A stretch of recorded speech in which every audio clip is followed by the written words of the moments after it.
তাকে কি কোনোভাবে আঘাত করা হয়েছে? আঘাত তো করা হয়নি, তাকে লাঠিটা দেখাতে হয়েছে।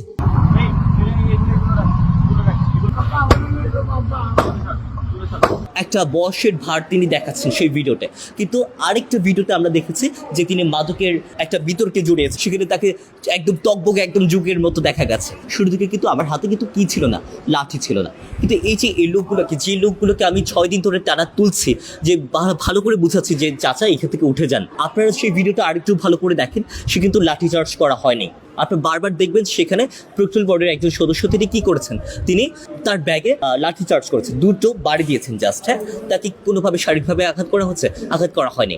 আমরা যখন এইভাবে উচ্ছেদ অভিযান করছি তখন কিন্তু এগুলো আমাদের মাথায় আছে, যে কার সাথে আমরা অ্যাগ্রেসিভলি কথা বলবো, কার সাথে আমরা বুঝে কথা বলবো, সেগুলো আমরা বলছি। যাকে আমি 6 দিন ধরে টানা তুলছে এবং যার বিরুদ্ধে মাদকের একটা বিষয় আছে, আমি তাকে চাইলে কি করতে পারতাম, শাহবাগ থানায় দিতে পারতাম, কিন্তু তিনি তো বৃদ্ধ মানুষ, তাকে শাহবাগ থানা থেকে ছাড়িয়ে নেওয়ার জন্য কেউ কি আছে? মনে তো হয় না। সো সেই জায়গা থেকে তিনি মাদক বিক্রেতা না হলেও আমার কাছে, আমি যতদূর জানতাম ওই সময়, যে তিনি মাদক সেবী। সো সেই জায়গা থেকে একজন বৃদ্ধ হয়েছেন, সেই মানবিক জায়গা থেকে আমি বলেছি যে আপনি এখানে মাদক সেবন করেন, আপনি এখান থেকে উঠে যাবেন প্লিজ।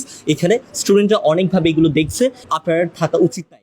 আপনারা হয়তো বা দেখেছেন যে সেখানে তিনি কতটা একটা বয়সের ভার তিনি দেখাচ্ছেন সেই ভিডিওতে, কিন্তু আরেকটা ভিডিওতে আমরা দেখেছি যে তিনি মাদকের একটা বিতর্কে জড়িয়েছেন, আরেকটা ভিডিও এসেছে, কিন্তু সেখানে তাকে একদম টকবকে একদম যুগের মতো দেখা গেছে।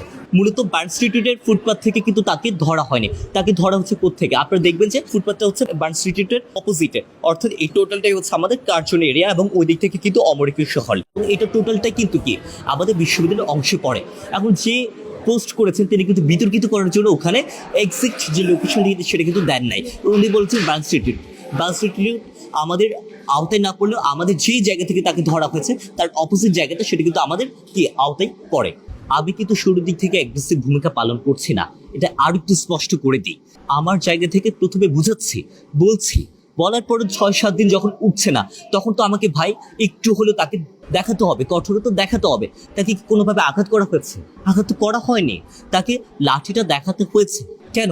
এটা বাস্তবতা এটাই বলে, এটা বাস্তবিক। আপনি দেখেন, আমার সাথে ঘুরেন 2-1 দিন, তারপরে বুঝবেন যে এগুলো তাদেরকে তাড়ানো, তাদেরকে তুলে দেয়, এটা কতটা কঠিন। এখন সেই জায়গা থেকে অনেকে কোয়েশ্চেন করছে যে পুলিশের হাতে কেন তুলে দিচ্ছেন। একটু আগে ক্লিয়ার করলাম যে বৃদ্ধ মানুষ, তাকে মানবিক জায়গা থেকে ছেড়ে দেওয়ার চেষ্টা করেছে অনেকবার। তাকে পারতাম তো পুলিশের হাতে তুলে দিতে, প্রমাণ সহ, পারতাম না? কিন্তু একদিক থেকে মানে হিপোক্রেসিটা চিন্তা করেন, একদিক থেকে বলছে কি মানবিক জায়গা থেকে কেন আমি লাঠি চার্জ করলাম, এখন আমি বলছি কি যে পুলিশের হাতে তুলে, এখন আবার বলছে কি পুলিশের হাতে তুলে, এবং পুলিশের হাতে যদি তুলে দিতাম তার তখন বলতো কি যে আরো বেশি অমানবিক কাজ করে ফেলছে। আমরা তো একটা নিরাপদ একটা ক্যাম্পাস দেখতে চাই, সেই নিরাপদ ক্যাম্পাসটা আমরা এইভাবে লাঠি চার্জ করে হোক বা বিভিন্ন উপায় হোক, এইভাবে আমরা বলছি না, আমরা বলছি, আমরা বুঝাচ্ছি। এখন সেই বোঝানোর জায়গা থেকে হয়তো আমাদেরকে কিছুটা একটু শক্ত হতে হচ্ছে।